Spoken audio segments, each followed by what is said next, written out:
how great it is or how little it's become. Will determine whether you're making an impact or just going through the motions, making an impression. One last thing my father said was this: son, if you're going to do a job, do it right. I know grammatically it ought to be do it well, but I like that old school vernacular. I'm thinking of a little boy. You played for the Cards, right, David? You'll love this story. This little boy named Ozzy grew up in South Central Los Angeles. All he wanted to do was play Little League. His mother couldn't even afford to buy him a glove. Goes into the house and gets a paper bag and fashions it into a glove. He eventually plays Little League, and he's good. He's really good. He gets a scholarship to Cal Poly San Luis Obispo. He gets drafted by the San Diego Padres and eventually helps the Cardinals win a World Series. All his career, he was told what he could not do. About 10 years ago, when Ozzie Smith walked into the Baseball Hall of Fame, he said, and I quote, "All my life I've been told what I could not do, but I chose to pursue excellence as an option. And I was guided by one motto: good enough isn't good enough if it can be better. Better isn't good enough if it can be best. Good enough isn't good enough if it can be." You talk about something that you ought to model to your employees, that you ought to model to your family. Good enough isn't good enough if it can be better. Better isn't good enough if it can be best. In the 3 minutes that I have left, how do you take the priorities of Deuteronomy 6, the lessons from a 3rd grade dropout, and give them feet and hands application? Let me sum up with this. Back in the 70s, I met the most beautiful woman I've ever met in my life. She was a brick house. For those of you over 75, that's not a structure, but a beautiful woman.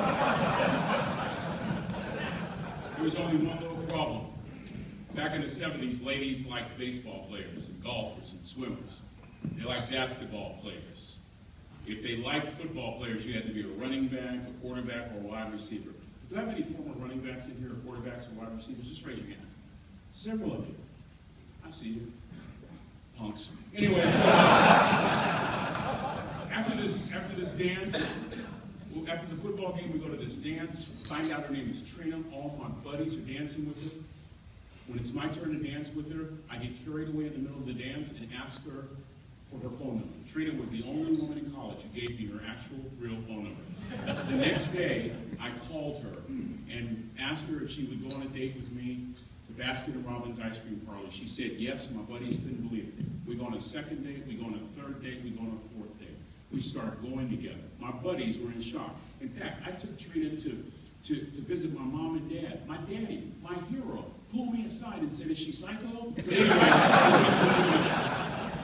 we go together a year, 2 years, 3 years, 4 years, we go together. By now, Trina's a senior in college. I'm still a freshman, but I'm working some things out. I'm so glad I graduated in 4 terms. Nixon.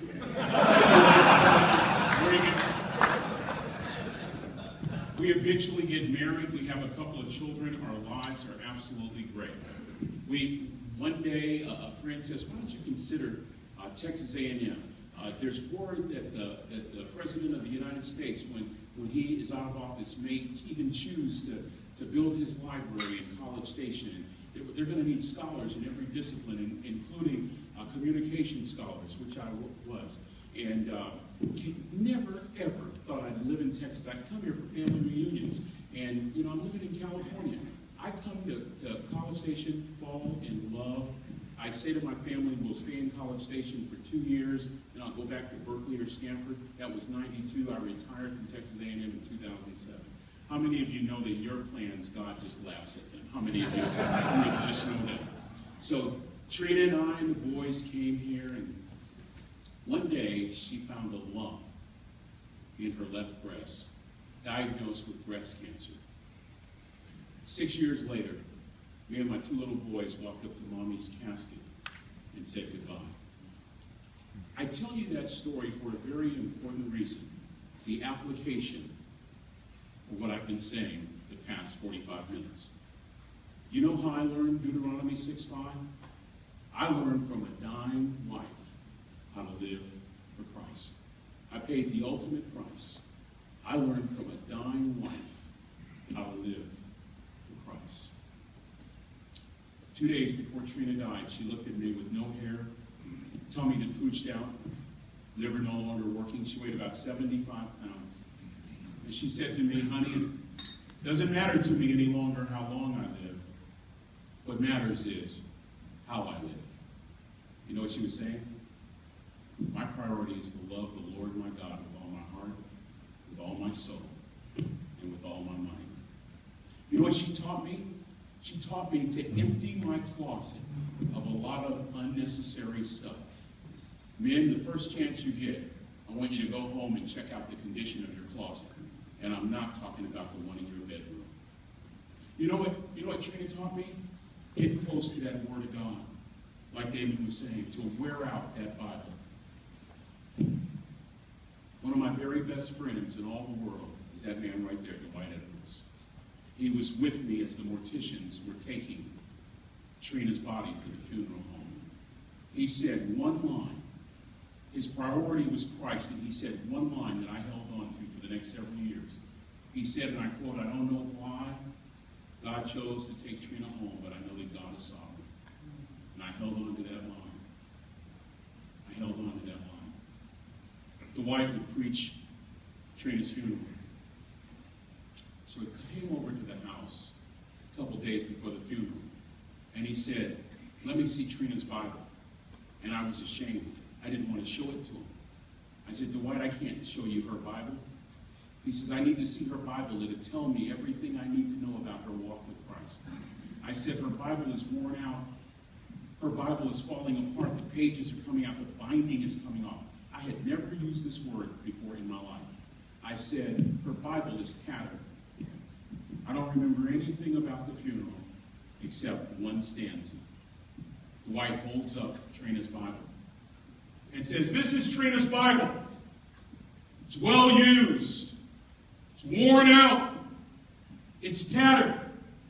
But it was that great British soul winner, Charles Spurgeon, who said on one occasion, a tattered Bible is evidence of a life that is not. Here's the challenge. Am I willing to make an impact and not just an impression? If I'm willing to make an impact, it requires that I reset my priorities off of me and onto the Bible. Very specifically, Deuteronomy 6:5. It says, despite how I feel and despite my level of comfort, I choose to love you with all my heart, with all my soul, and with all my might. That's the goal. But what good is a goal without a strategy? Here's the strategy to carry that out, man.